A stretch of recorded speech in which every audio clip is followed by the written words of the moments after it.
Joel, you've watched every major technology wave hit this profession, from the internet to cloud software to mobile to AI. Is AI genuinely different, or are we simply repeating another tech cycle?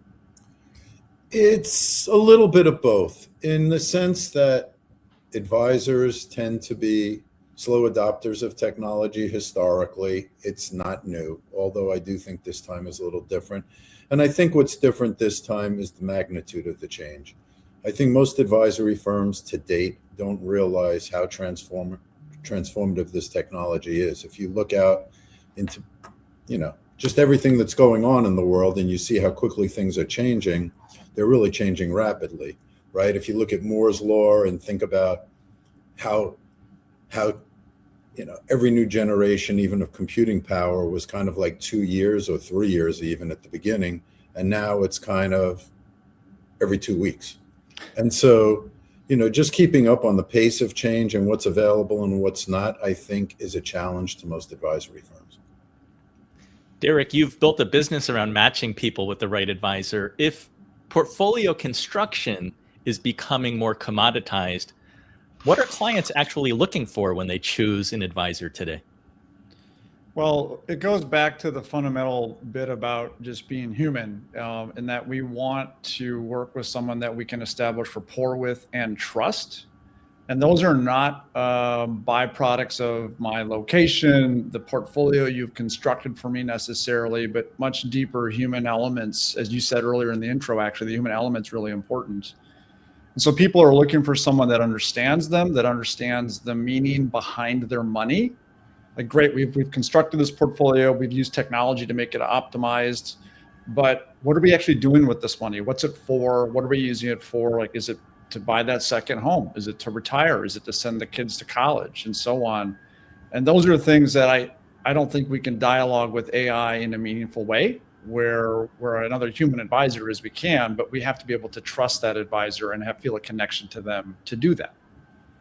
Yeah, Joel said that, financial advisors, the financial services industry tends to be slow adopters of technology. Part of that is, I think, inertia. Part of that is compliance.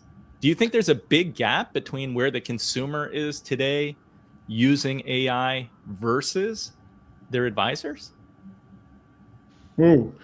Definitely a gap. Yes. I think the consumer is ahead of where the advisors are. And I definitely agree that compliance is one of those things that's throttling back the evolution and adoption of tech for advisors. But advisors are really starting to pick up steam here. Like it's proven now that this is a tool that should be included in the toolkit, and we have to learn it. And as Joel said, like, the magnitude and the speed of which things are changing is much greater this time around. And so we have to catch up to the client. They have expectations and we have to meet them. Otherwise, they're going to go somewhere else.